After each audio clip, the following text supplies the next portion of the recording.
Hey, it's Kevin with the New Warehouse Podcast, bringing you a new episode today.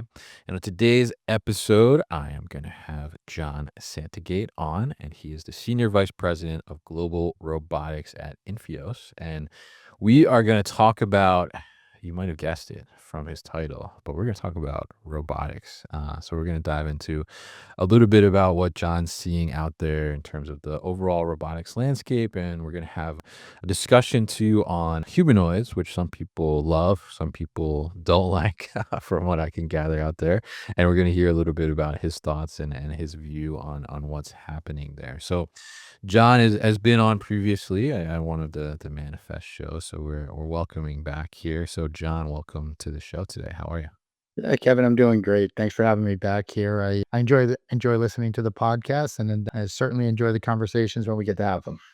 Yeah, absolutely. Happy to get you back on, and definitely very interested to hear your perspective on what's going on these days from the robotics perspective in the warehouse. But the last time we talked to you actually was Körber Supply Chain, right? But you guys have rebranded to Infios now. So I guess tell us a little bit about what is Infios for those that are not familiar, and tell us a little bit about the rebranding too for people that weren't aware.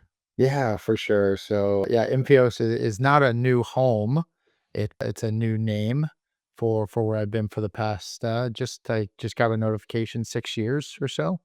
Okay, Um, congratulations. yeah, thank you. Infios is the next step in the evolution of who Kerber was, right? And Körber Supply Chain software, I should say, was the result of a series of acquisitions of, supply chain execution technology solutions, High Jump software being one of the more known brands that has been part of the construct of the business. Infio as Infios, it's sort of there's a couple things at play here, right? One is marketability as we move towards that next step in our corporate journey. I like to jokingly say, although it's not quite a joke, it's a lot easier to reach somebody at infios.com than it was at Körber-supplychain.com. So it's much more Little shorter, yeah. yeah, it's a much more user-friendly way to reach us. But also when we think about Körber, there's this Körber supply chain automation, Körber supply chain. So there was some confusion in the market. We wanted to help clarify that, especially as we are now a joint venture between KKR, the private equity organization, and Körber. So we need to have a bit of differentiation there. So we are today a supplier of all things warehouse execution from a technology perspective, warehouse management, transportation management, order management, labor management, XMS in the warehouse, if you will, with the addition of our ability to provide mobile robotic applications, of which we're recognized as one of the top, if not the leader, in integrating this technology globally, as well as voice solutions for the warehouse. And it also sort of came about, I want to say 6 to 8 months following our acquisition of MercuryGate TMS. So we acquired the MercuryGate TMS, rolled that into our portfolio.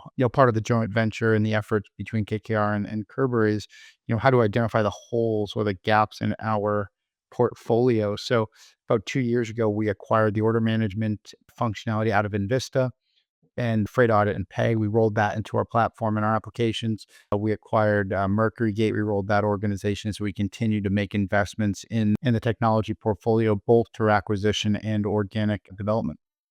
Mm. Interesting. So a lot going on there, definitely, and a lot under that umbrella, which I think is a great thing. So, but you mentioned a lot of software there. So tell us, I guess maybe the relationship there on the robotics side, right? Because robotics is driven by a lot of software, but there's also the hardware component too. So tell us how that kind of comes together. Yeah, great. That's a great question, Kevin, because it's often overlooked, right? You see the robot, so you say, "Oh, there's a cool robot doing some cool stuff," but you don't realize, right? A robot really isn't capable of doing anything without the software architecture that it's tied into and that it's performing against, right? You know this, others may not. My background, I was an industry analyst for about 5 years before rolling into the role that I'm in today. And as such, had done a lot of market research on how the market for mobile robotics is going to evolve in the warehouse. But it was all fundamentally based on this idea that it was software defined automation, that the software was the important piece and the successes in the market were going to be driven by those that were able to adequately deliver on the software side of the functionality and really the tool sets that make the robots work efficiently. And so when I joined High Jump at the time, then Körber, then Infios, right? That it was just that rebranding progression. It was around this idea that, hey, do you want to keep telling the market all these great things, or you want to come help us build a business unit that can take this technology into the market segment that we participate in because it does align so nicely to our software applications, right? You're not deploying a robotic system into a warehouse unless you've already got a warehouse management application in place, right? And so as an analyst, I had the opportunity to meet with the folks at, you name it, WMS organization. You look at the Magic Quadrant and determine who the companies I had the opportunity to speak with. And the story going back to 2016, 2017 was you need to have a strategy around this solution area because the companies that are building and supplying mobile robots, they're going into your customer base, right? So why not figure out a way to, you know, build a business function that leverages that and allows you to bring more robust functionality to your existing customers. And so that's sort of how I landed where I am and I'm still here, right? We have automation function of our business, yet our AMR business is most successful and resides within our software business, or because there are such tight linkages between the information coming from the warehouse management and tying that back into sending the orders and inventory management over to the robotic application, executing the tasks, and then sending the correspondence back. So there is typically a tight integration requirement between the AMRs, and that's whether it's goods to person like Geek Plus or person to goods like Locus, or even the great things we're developing relative to Dexory and their cycle counting robot, which I'm Okay. really excited about. Mm. Yeah, yeah, and I love that explanation there because I think it is. I mean, you kind of said it very well there. That you see the robot and you're like, okay, this robot's doing something cool, and you think about the robot itself, but really, I mean, maybe this is a broad statement, but the robot is kind of nothing without the software behind it, right? To function and tell it what to do exactly and where to go and what to do next and all those commands that need to happen for that. So very interesting there. So now we have to, of course, see what you think about the robotics landscape right now in the warehouse. So what are you seeing out there? What's kind of exciting to you? What do you think is a struggle right now? What are you seeing in the market currently? Yeah. Yeah, the market's continuing to evolve, Kevin, right? We see both on the buy side and the supply side, right? The companies there's a handful of mobile robotics specifically, not just there's stuff going on all across the warehouse. We can talk broadly about that here momentarily. But from the mobile robotics landscape, there's a handful that have really been exceptionally successful and a whole bunch of folks that are trying to figure out how do we capture the successes that these others have had, right? And each geographic market, we're seeing some differences, right? We're seeing a different customer profile, a different design construct, a different approach to the mentality behind the technology in the North American market than we are the European market. I'd say the Australian market, we do quite well there as well, is more akin to the US market, but there are still some noticeable differences. Yeah, I had stated years ago, like 2018 even, that there was probably gonna be another year of burst, and then in terms of the growth of the participants in the space, and then there had to be some sort of, consolidation, acquisitions, mergers, and then natural attrition. We saw some of that piece happen, but we continue to see new robotics vendors come into the market. There's an abundance of choices for the customers, and that's one of the biggest observations is, it's no longer when you walk into a warehouse and you talk to the warehouse ops manager, you say, "Hey, have you thought about mobile robots?" Like, "No, I didn't even know that was an option for my warehouse," right? That's what it was. That's when we started doing this business unit in 2019, 2020. It was we were evangelizing the technology, and today you walk in there and, yeah, I've already spoken to this one, that one, this one, right? I've spoken to Geek and High and Locus and Livio, and this one works for us. We don't think this one does. So now there's a lot of knowledge out there in the market, right? There's educated buyers, but there's still such a robust ecosystem that there is a lot of decision support opportunity there for folks out there to narrow down what I like to say is a best fit solution, not any fit solution, right? Because you can drop in, I named several players just a moment ago, and every one of them is vying for the same project oftentimes, right? And each one of them, as a vendor supplier, rightly is highlighting why they're the best fit for that opportunity. Oftentimes, comes down to, from my perspective, what's the operational objectives of the business, right? What are they really trying to accomplish today and over the next 5 to 10 years? What are the constraints that they're facing, right? Some businesses, I can't rip down this racking. I got to work with one work out. Well, that narrows down your options, right? Why look at something that requires a rebuild when there's other options that exist? Um, some, there's some, like especially government contractors that have mandates around where you can acquire the hardware, what percentage of the device can come from various countries. So there's a lot of decision factors that go into identifying what really makes the most fit for a customer. And that's in the mobile side. You're seeing, I think, a tremendous amount of recent innovation. The last 2 years, the ProMat, the Modexes, those events Yeah. of trailer unloading, right? Right. And customers have been asking for that for, many, as soon as mobile robots hit the field, especially those warehouses that deployed them in the picking process, like, okay, what's our next big problem? Trailer unloading, right? And it's taken several years of innovation to get to a point where there's a good handful of participants, in that space. There's companies now with mobile robots that will go in with a robot on a mobile platform with, a multi-suction cup gripper that can reach in, pick up a parcel that's floor loaded, drop it onto a telescoping conveyor and automate that function. And then you've even got multiple vendors today that are capable of offloading full pallets, right? And loading full pallets onto the truck. And so that's all rather new. We've sort of seen that emerge here over the last couple of years. But I think the most recent evolution was, you go a year ago to, Modex, right? And you had the emergence of, like, the Geek Plus Pop Pick, and you had a handful of tote-based suppliers. Obviously, auto stores were there, OpExes were there. You Sure. saw totes. This year at the ProMat, everything was tote, right? And it was almost an evolution from this, bring the tote to the person to how do we optimize that tote-based process, right? Because now you've got Mhm. with Libya, the Air Rob product, you've got a Geek Plus product that uses, rack mounted gantry style robots to take totes out and deliver them to the more mobile robots on the floor without having a mobile robot do that. It's actually quite innovative because it takes a lot of time out of the process. Um, and you still have those climbers like the Exotechs and the Highs. So there's Right. there the big story is there's a lot to choose from out there, right? So on the front end of any decision is working to make, a decision that makes sense for the business, not just today, but over the long term. And then obviously piece picking. I think, Kevin, I'm really excited about this piece. I believe that piece picking is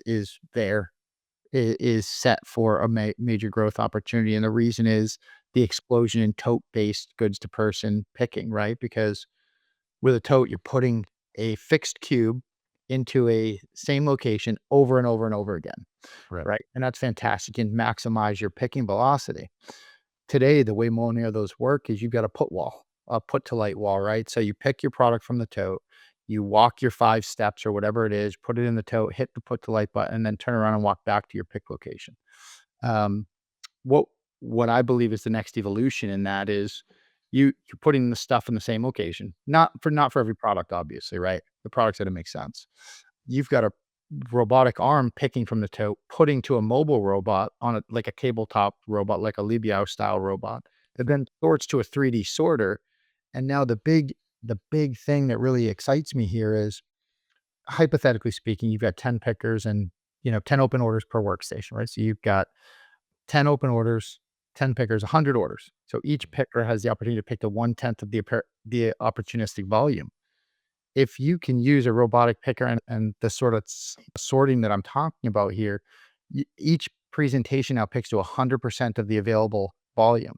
What that means is if you're typically getting 1.5 units per every pick, but that's spread out across 100 orders or 10 orders.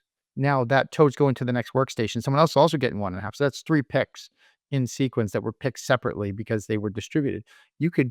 We can create massive productivity enhancements by now the power of combining these different solutions. And that's going back to what we talked about before, driven by the software that's Sure. tying together these solutions. There's not one vendor that does all of those things. There's multiple vendors and picking the configuration of them to execute to that idea. I think the state of the future of the warehouse is, we'll see some of them where the inventory is right, when the profiles are right, move to that sort of, humanless pick.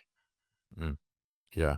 Yeah, I think that's very interesting, and, the evolution there too is really interesting to see as well, and, you mentioned, like, in 2018, and I started the podcast in 2019, and that's when I started to get more exposure to all this stuff, and it's been wild to see just kind of what is even possible now, right? Like, just 6 years later in that sense, but I'm curious your thoughts on, because you mentioned there twice, right, that there's an abundance of options, right? So, do you think that is a positive, or is that potentially detrimental to the adoption of robotics in the warehouse?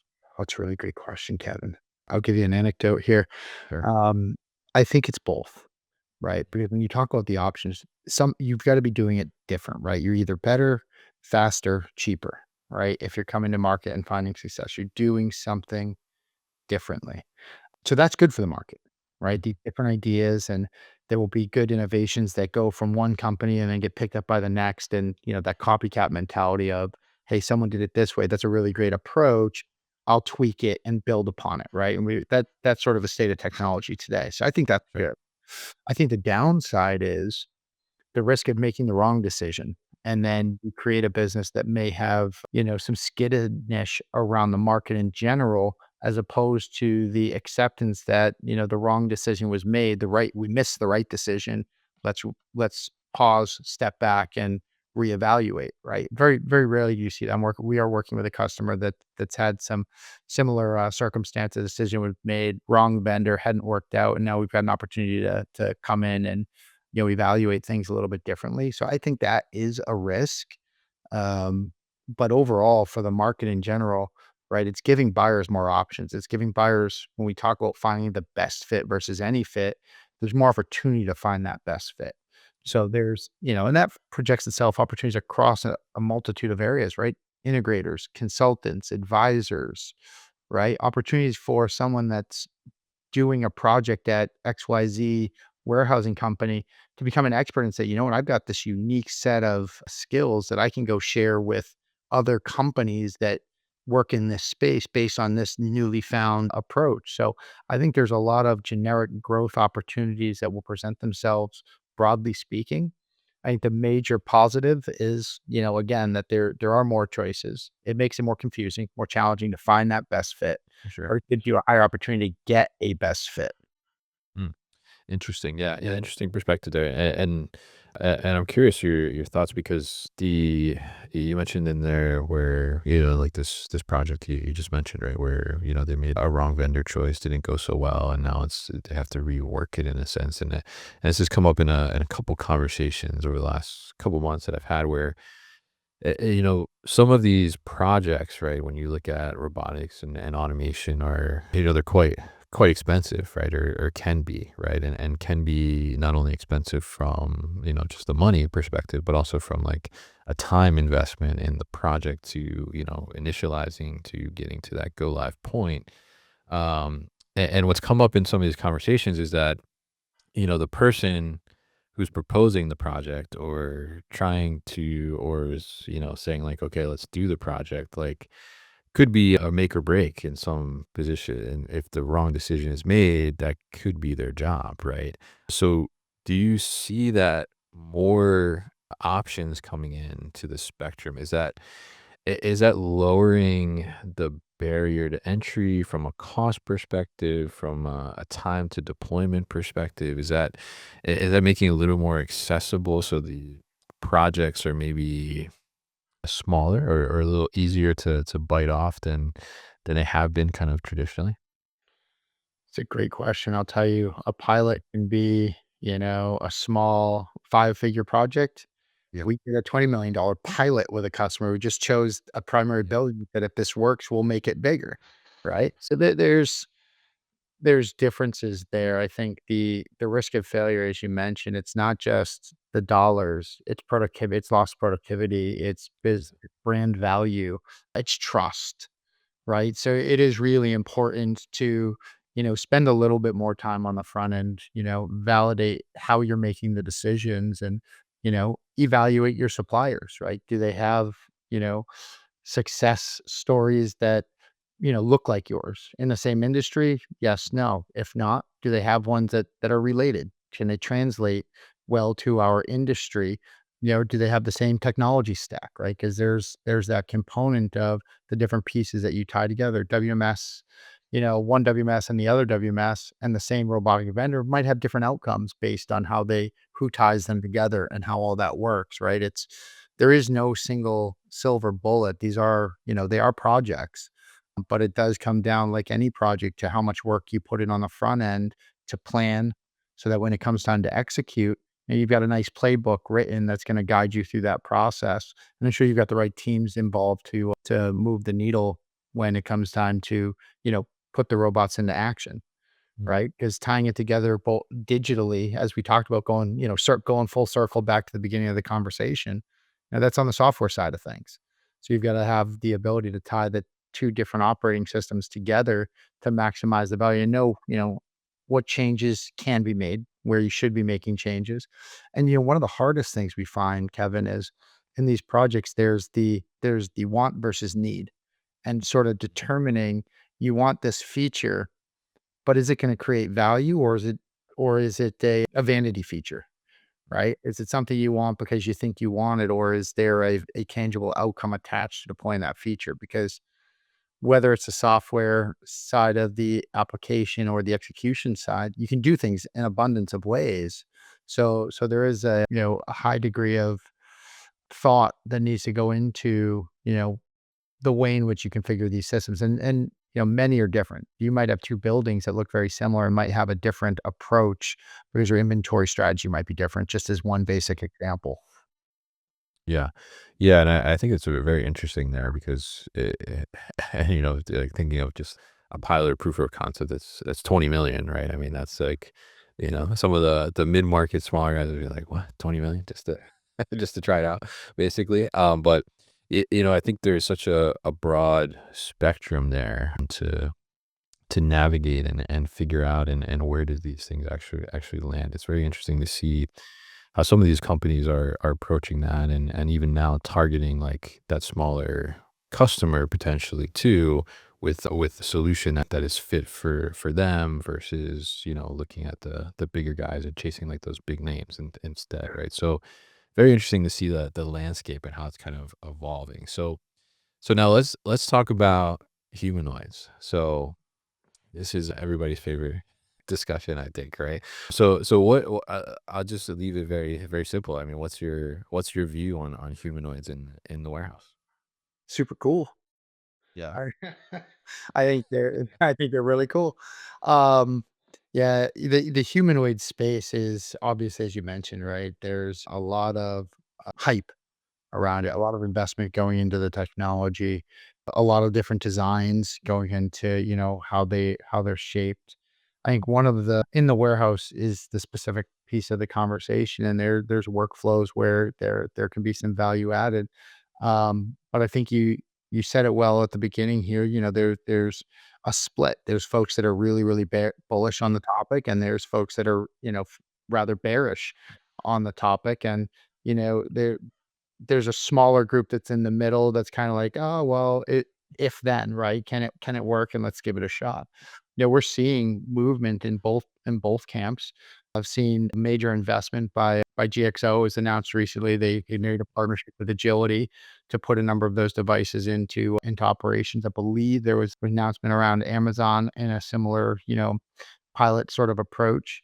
But those are 2 big names, right? With innovation at the core of what they do, right? I think that's one of the things that's really separating where you're finding the bulls versus the bears in this market. If Mm, innovation is at the core, is at the fabric of the business, then you've got folks in the business that are really, championing that message.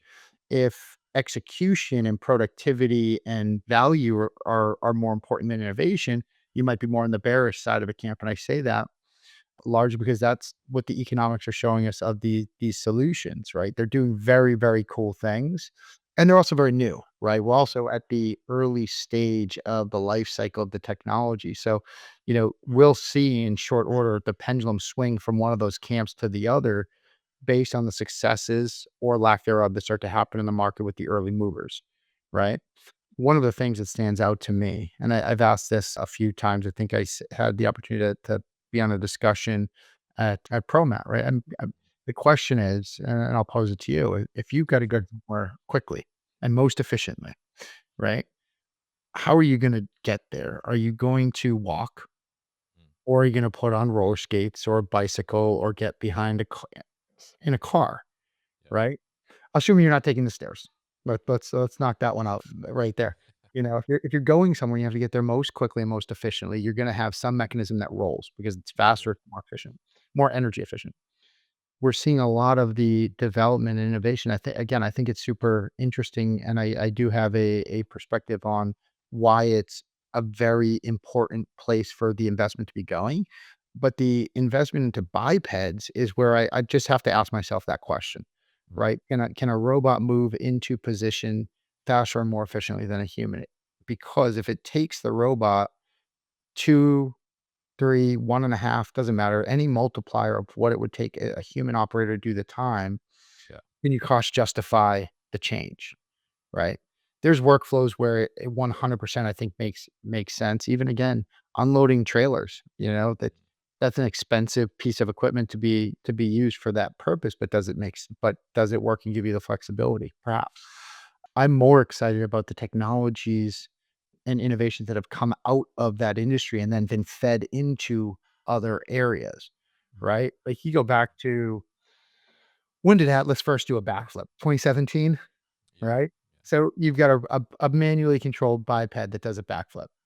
And it made a lot of news because of a really neat video. It walk out the door and they hit it with sticks. I don't know if you remember any of those videos. Like someone hit it with a hockey stick and knocked it down and jumped back up. And I remember thinking to myself, these robots are really cool.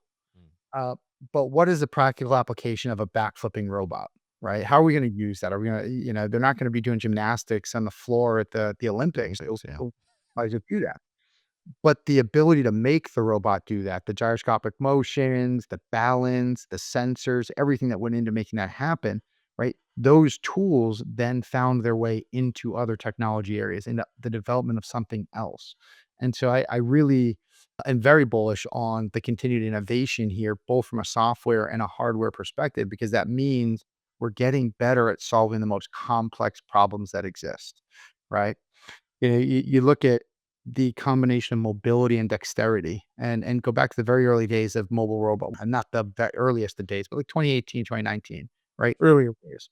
I Am Robotics was a company that had a go-to-market strategy. It had a really interesting robot. It was a mobile robot with a robotic arm that could grab things off of the shelf. But there were still challenges because now you're not solving one problem. With the mobile robots, you're solving one problem. You go point to point and something happens. But when you put the dexterity and the gripping on the mobile platform, now you have to put it in a very specific location, right? You're limited by up and down movements, things of that nature. So you start to limit what it can do. And you're solving a very complex problem. The question you have to ask yourself is that combination of problems the one to be solved that's going to create the most value at that point in time? Maybe not, right? There was other investments into just baseline AMRs. Yeah. But we're seeing companies now come back to this idea of mobile manipulation, right? There's several companies now that have mobile robots with the ability to grasp and transport together, or even grasp from one tote, put to another tote, and then put the first tote back, right? There's a number of different iterations. So we're seeing continued evolution there. We'll see the same thing in the humanoid space. I think really good, really interesting what they're doing at Agility. I think from what I've seen, they're one of the more far along suppliers of that technology, Mm. right? I mean, the ability for the legs to bend in the way that they do to go all the way to the floor, to pick something up from the floor, pop up, and then and carry it. But again, the question I've got to ask myself is, you know, Are we solving a problem that we're doing something better, faster, or cheaper than other ways of doing it? And that's always the questions we want to be asking ourselves. I think we'll get there eventually. I think we're pretty early in the hype cycle. Would be where I feel about the humanoids today. Hmm. Yeah, yeah, interesting thoughts there, and I think it is, and yeah, I definitely agree with you on the agility front. I mean, I think they're the ones, I would say like they've kind of put the flag in the sand, so to speak, to say like we're going to do this for warehousing, right? And certainly have proven. I mean, they're one of the only ones that are bipedal that have like shown at ProMat, shown at Modax, like been out there actually working. We see videos of some of the other ones, but there are some questions around some of those videos. I think I've seen out there, but really interesting. And I'm curious your thoughts on because you mentioned there about the wheels, right? Versus being bipedal, having these robotic feet, I guess, or legs, right? I mean, uh, what do you think about that debate? Like, if you look at somebody like a Reflex Robotics, right, who also made a lot of noise at ProMat earlier this year, what do you think about the debate there, where well, a true humanoid is bipedal versus a humanoid with wheels is not necessarily like a humanoid, and I guess maybe another layer there to that is like, how do you feel about where there's a human kind of in the loop doing some teleoperation like Reflex has in some instances? Yeah, that's a great question. That's a very deep question.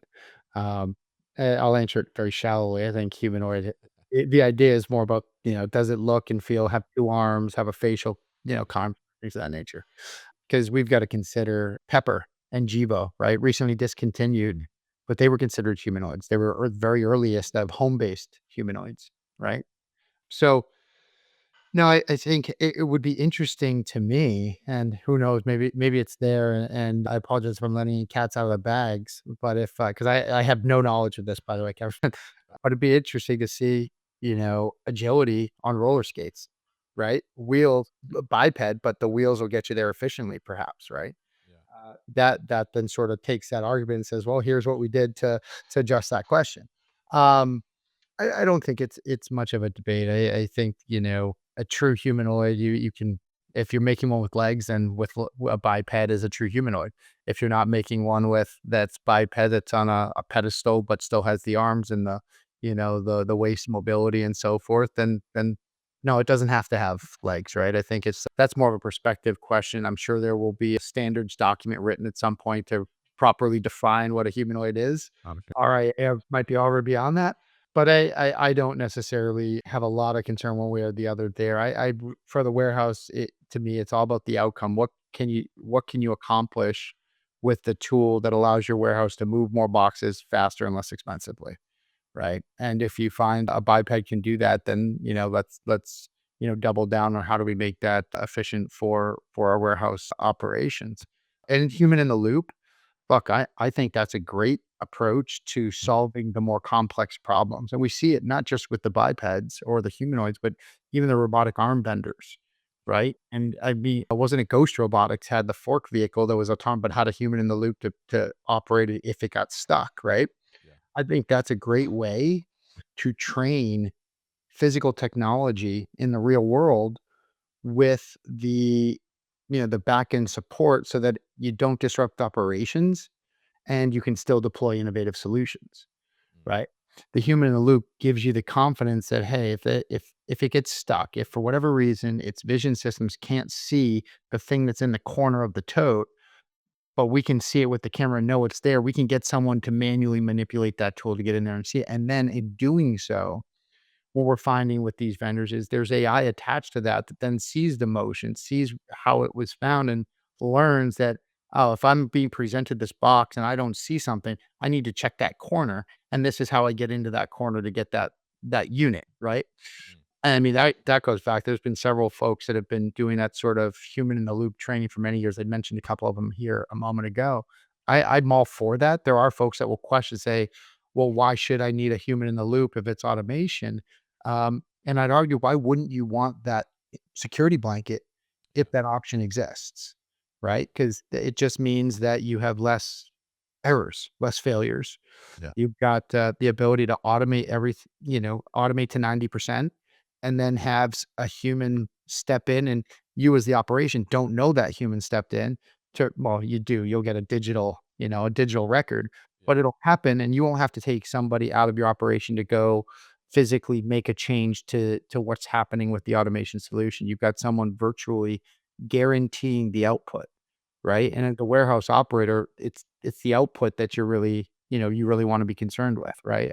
How many boxes can I get out my door as least expensively as I can in my 8, 16, 24-hour window? Hmm.